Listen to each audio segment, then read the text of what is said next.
Hi, and welcome to Meet the Mayor. This is Larry Petricaro, and I have with me Mayor Dean Daffis of Maplewood. And we're going to talk a little bit tonight about some of the issues confronting Maplewood, some of the challenges, some of the positive things that are going on, and how it affects the township, how it affects the residents. So, Dean, thank you for coming. My pleasure. Let me start with the master plan, because I think we touched on it a little bit earlier briefly, and maybe you can give us an update. And maybe we should start at the beginning, kind of a brief idea of what it is and where we are at this point in time. Glad to do it, and thank you, Larry. It's a pleasure being with you again like this. It's always a big enjoyment for me. So the master plan, when we last met, we were talking about engaging engaging a planning firm, rather, to build us a new master plan. The state law requires us to redo our master plan at least every 10 years. What is the master plan? It kind of has a weird name, doesn't it? It is the central blueprint of any town or city. It really governs policy as it relates to transportation, mobility, housing, sustainability, recreation, health and wellness, overall equity, and all of those things, and so on and so forth. It really is at the core of everything that we do in every town and city. The plan is more like a guide. So it guides governing bodies and officials in their decision making. Once we adopt a new master plan, that is sort of our Bible, if you will, or our Quran, or other guiding principle in everything that we decide to do in the town that affects the daily life of our residents. So since then, we've engaged a planning firm, and they began several public workshops engaging the community to find out from them what is important to them, what are their concerns in these areas like housing, like recreation, access to parks and rec, health and wellness overall, and so many other things. Climate change, what are we doing about flood mitigation? Is there too much development? Is there not enough development? Like, all of these things are intrinsically connected, and they're all part of the master plan. We've learned some things from those initial public workshops that are very, very interesting, and we're about to go back out to the public with our findings, our revelations, and with the planning firm's official recommendations for a new master plan. So what we want to do is we want to shake things up a little bit as we need to meet current needs and think about the future and what Maplewood is going to look like 10 years from now, if not longer, and to engage the public in those recommendations. Ultimately, the planning board is the body that adopts the new master plan. But before we get there, and for Maplewood, that's probably going to be sometime this fall, we're going to engage with the public again in several public meetings. There are also stakeholder meetings happening as well, with businesses, with seniors, with youth groups, with interfaith leaders, with planners and architects and people who are in the business of doing this every day in their professional lives, and soliciting advice, guidance, and information from them. And that will guide our new master plan adoption, which should be complete by the end of this year. Okay. And now, you mentioned engaging the public. I made a couple of notes. I have some questions if I can remember them. What about things like New Jersey Transit? Obviously a critical element of our town because of the train going into the city, the commutability. As well as we do have buses that run through the town. Are there other entities like that aren't the public that lives in Maplewood that have to be engaged as well? Certainly. And we've been engaging New Jersey Transit to discuss with them necessary improvements in town. The train station is not ADA accessible and needs to be. ADA accessible because the elevation difference getting into the train. So it's because you can get into the station fairly easily, right? Yes. So it's access to the train itself. Yes. Okay. Yes. And for some people, they can't get up the ramp even. There's no elevator, Okay. as there is in South Orange, except that the elevator in South Orange doesn't work all the time. So that's a whole other issue. So, we have, so NJT is a stakeholder, as I said, like You did engaging mention stakeholders, the different yes, okay. stakeholders. So NJT is a stakeholder. NJT also owns other spaces in town, like the parking lot that they lease from us over by the pool for their employees across the street, right? Some improvements are necessary in that parking lot. The traffic flow needs to be improved. The parking itself needs to be improved. Why not engage the town in possibly a redevelopment of that area, creating a parking deck? On top of the parking deck, creating a new field for our kids to play on, right? These are interesting ideas and definitely part of the master plan, definitely part of this engagement process. When you had the public engagement, you said they had several meetings that the public came to.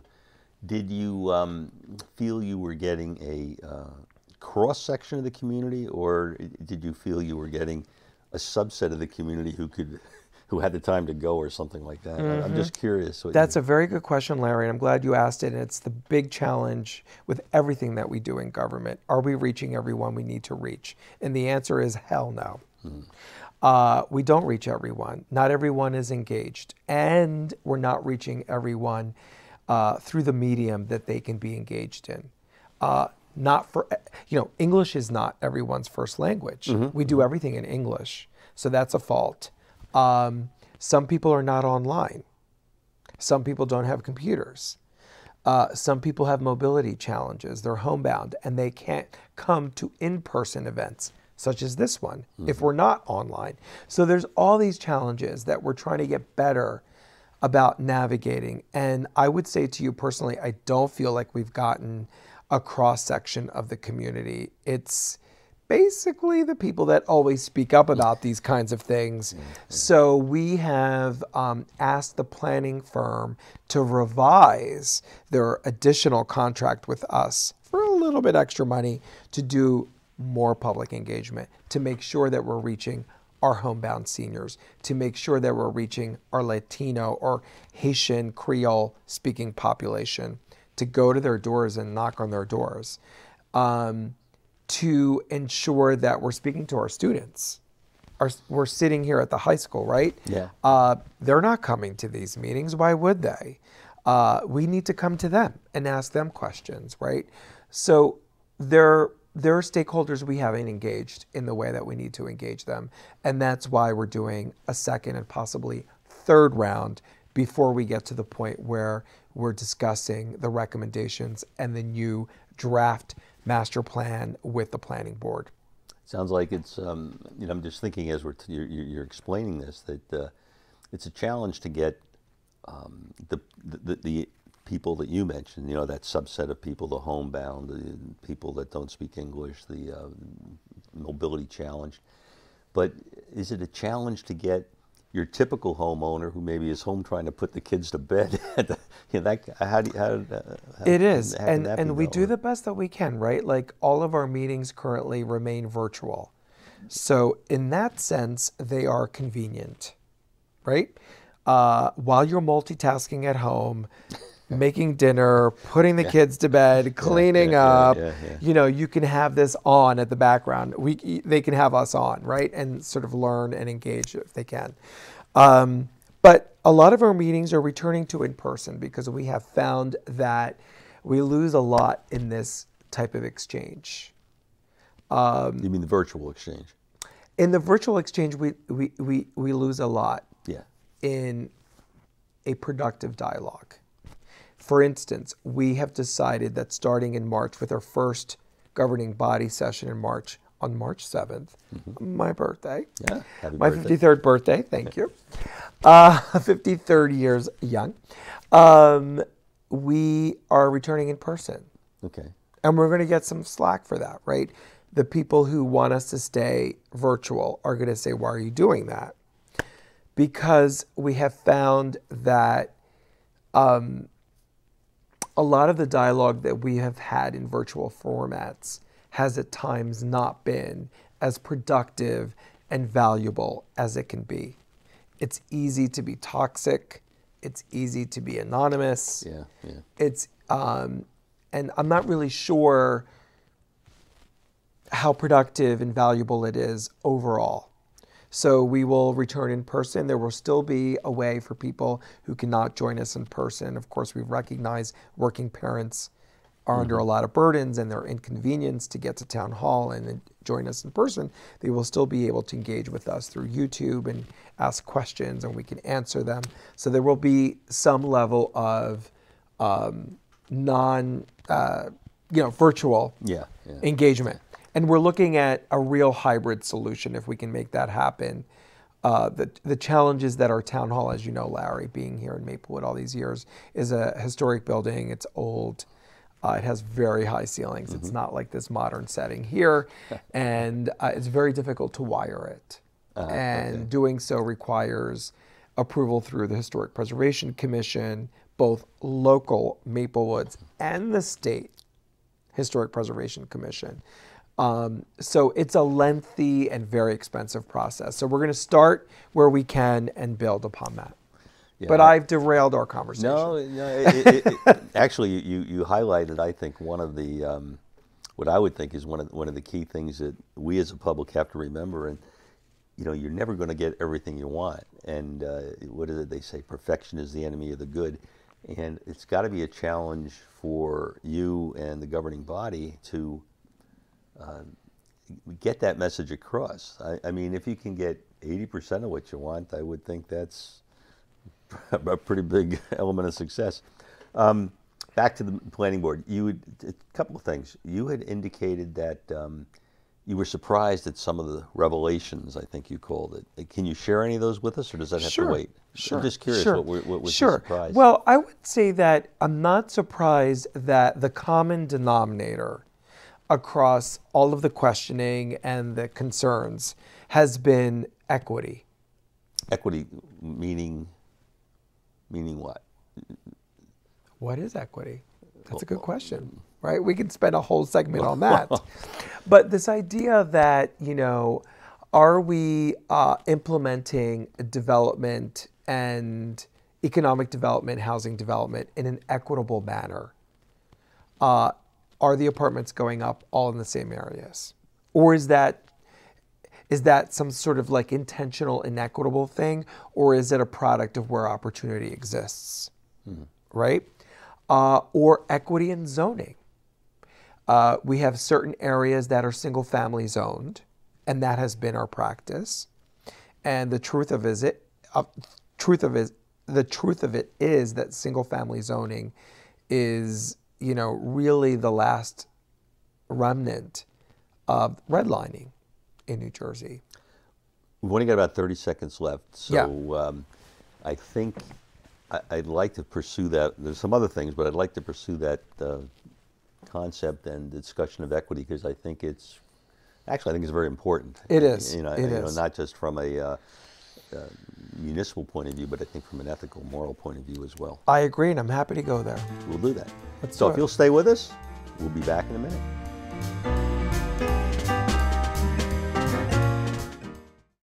When a child is sick, there's one thing they need: a really big cookie. Welcome to RMHC. And parents of sick children have tons of decisions to make. Like movie night, game night, or should we finish that book tonight? We don't perform surgeries, just talent shows. We're not big on poking sticks and beeping machines, but we're the best at playing dress up. Well, we have a few beeping machines. We think the tooth fairy should travel everywhere. And while hospitals have doctors and nurses, we have mom and dad. We don't provide treatment, but we do provide dogs. And we throw some really good parties. Because at Ronald McDonald House Charities, we help families feel at home, even when they can't be.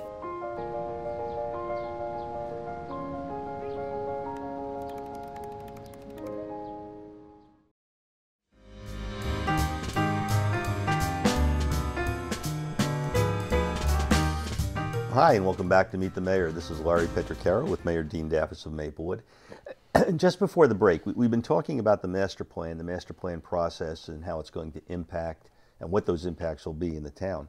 But Dean started to talk a little bit about equity, and I'd like to follow up on that. It's a word that I think probably most of us think we know what it means, but it may not mean what we think it means. You know, I suspect that if there's 10 of us in a room, we'll have 10 different definitions of it. So from a municipal point of view, from the master plan point of view, from the point of view of making Maplewood and I'm going to use another word, sustainable community, which you had used, which I want to ask you about as well, a word that I think has become much more popular in the last 5-10 years than it ever was before. So let's start with equity. What are some of the practical aspects of ensuring that the township provides equity to its residents? 100%. And we can spend a long time on this. Okay. Equity in access, equity in planning, equity in opportunity. So in terms of access, are our programs and services accessible to all residents who pay taxes? Whether they're renters or homeowners, everyone is paying taxes, right?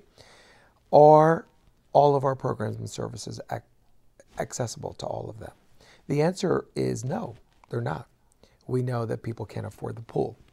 We know that our camps, the demographics of our camps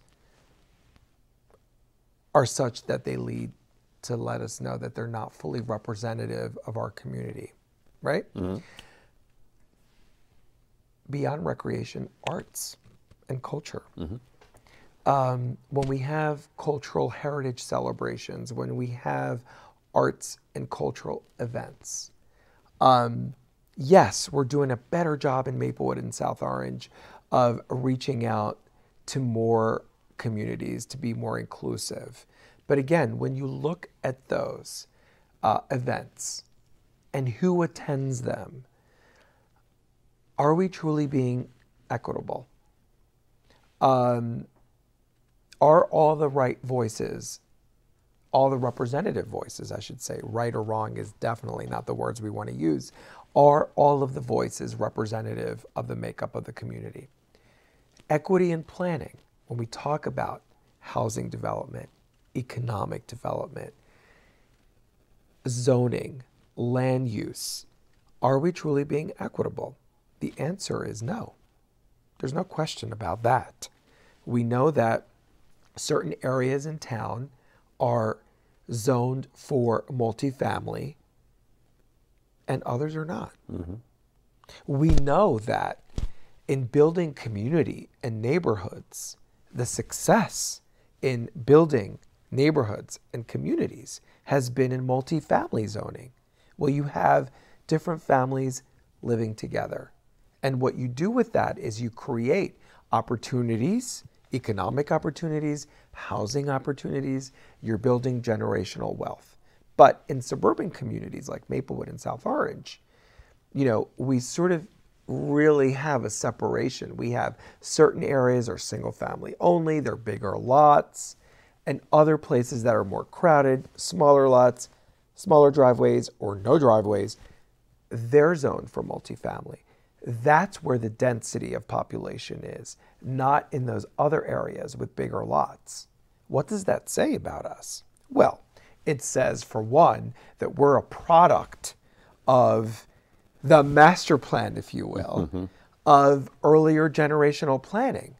You know, suburbia was created for the reason of, you know, people, white people with affluence, to get away from denser populations, urban populations, right? That's what redlining was, that certain people should live here in densely populated multifamily housing or big developments, and the affluent white community should live over here. right? So we are a product of that, and we have to acknowledge that if we are to make it better. We have to. That's not putting us down, and that's not putting anyone who lives in Maplewood down, because none of us were individually responsible for that, right? We're not that old. That is a product of that master planning. So what we're trying to get at is something different. When I canvass and I talk to residents and I knock on their doors and I talk to the eastern side of town, right? Below Boyden. And they say to me, well, Dean, why do we have an overnight parking restriction over here that applies to us? We don't have driveways, or our driveways are small. We should be able to park on the street where we live, right?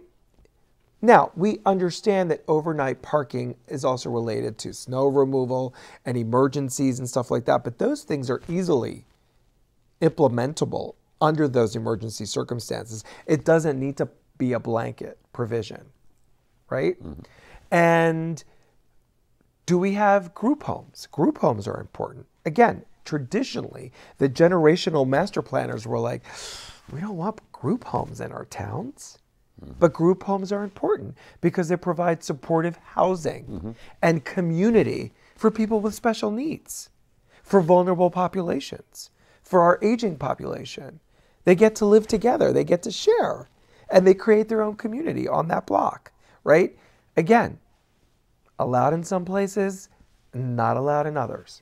Recently, we legislated, I was a big champion of this, ADUs. I know, it's a terrible acronym. What the heck is an ADU?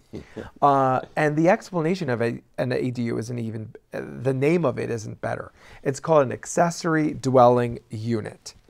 So these are either detached from the principal dwelling or attached to the principal dwelling. They are independent living units. So you can have your mom move in and she can have an independent, you can have your son or your daughter come back home and they can have their own independent living space. Again, separate from the house in the backyard or attached to the house. Now, ADUs have been very, very popular across the nation, mostly in the Midwest and the western part of the nation for years. And they've been used to build more inclusive communities because there's an opportunity for creating greater diversity. And if it's used correctly, there's an opportunity for creating home ownership opportunity, right? Like you can actually sell these things, right? And create, you're gonna say to me, but Dean, why would you sell this smaller thing to someone? Well, someone who can afford a smaller thing is their way in to generational wealth, right? It's economic equity. It's housing equity, the word equity. It's more equitable planning. And these are the discussions we're having. But of course, these recommendations and these suggestions, they're gonna rock the world of suburbia, right? Some people are gonna say, oh my goodness, you're getting rid of single family zoning. And my answer to that is, that's right, because that's the right thing to do, right? So if you can put one of these things in, you can. There should be state incentives. There should be local support to do it. It should be barrier-free. It should be affordable. Like if you can do a prefab without going to the planning board and having a site plan review and having architectural plans, which are very expensive. Many people can't afford those things. You should be able to do that. And guess what? If you're a senior on a fixed income and you're a widow, you can bring in a new family and charge them rent in your backyard. And you could create a new community, a new relationship, and more diversity. I mean, that is who we should be. That is the future of Maplewood.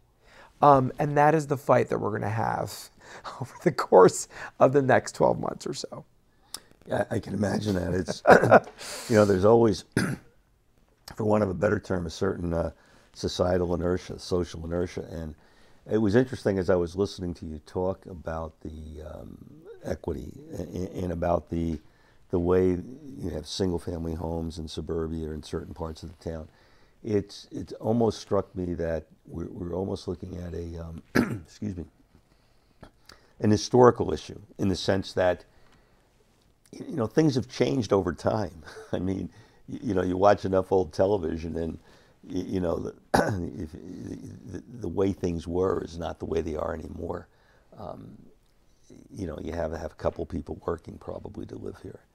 So, yeah, I'm sure it's going to be a fight, but I'm sure it's the right question to ask. I don't know what the outcome will be. I guess I have a pretty clear idea of what. I'll be here to talk about it. Where you're going to be, yeah, where you want to see it go. Right. And it does make a lot of sense. As I said, people like me, people my age, I mean, you get to the point where maybe, you know, you like everything on one floor. Maybe there's other ways to do it. You know, I don't know if we have trouble maintaining the senior population in town or not. We do. Yeah, I was going to, and what you talked about before, building communities, but diversity. I mean, age diversity has its value as well. Absolutely. You know, so I guess there's more than one way to look at it. But so, Larry, the #1 demographic in New Jersey, in North America, is the aging population. More than half of the population in this part of the country in 10 years is going to be 65 years or older, right? What are we doing for those folks? Where are they going? How are they going to age in place? They have built this community, but they can't afford to stay here. yeah, I think that is an issue, and it's some are going to want to stay, some may not want to stay. I mean, Right. who knows? But Right. but I think it's one of those things that we have to address. As it turns out, we're not. We only have about 2 minutes left, so Sure. let me ask you about. You use the term sustainability, and that, to me, sustainability is, you know, you don't put all your money down on red and it turns, you know, green comes up or whatever the numbers are, that you don't buy a house that you can't afford to pay the taxes on and the upkeep. So how do you define sustainability for a town like Maplewood? Yeah, I mean, I think sustainability is a broader term. It has, in recent years, as you said in your introduction, been associated with climate change mitigation. But it really affects everything. Like, is what we're doing and how we're living sustainable long term? Can we continue going on like this? The way we're building, the way we're spending, the way that we're programming, you know, the way that we identify as a community. Is it sustainable long term for the viability of our town? That's what sustainability is. Now, sustainability is also a term of art, and it refers to climate change mitigation. So in light of recent storms and in light of the, you know, undoubtable data that climate change is real, what are we doing about it here at the local level? And we know we have an impact, right? So what are we doing about flood mitigation? I'm going to have, so let me see if I can summarize this real quickly because we're just about out of time. There's two aspects to sustainability from what I'm hearing from you. One is the, I won't call it demographic, but it's sort of the community aspect of sustainability, being the type of community you want to be. And the other is the physical aspects of sustainability related to traffic, climate change, flooding. Is that kind of a simple summary? Yeah, like all the green initiatives, like the way we throw out our trash, like what do we compost if we compost at all? What do we recycle if we recycle at all? Like all of these things are part about, relate to whether or not we can keep living the way that we do. Well, we can't keep talking. So we're going to have to call it. So thank you for joining us on Meet the Mayor. This is Larry Petricaro with Mayor Dean Davis. My pleasure. Okay.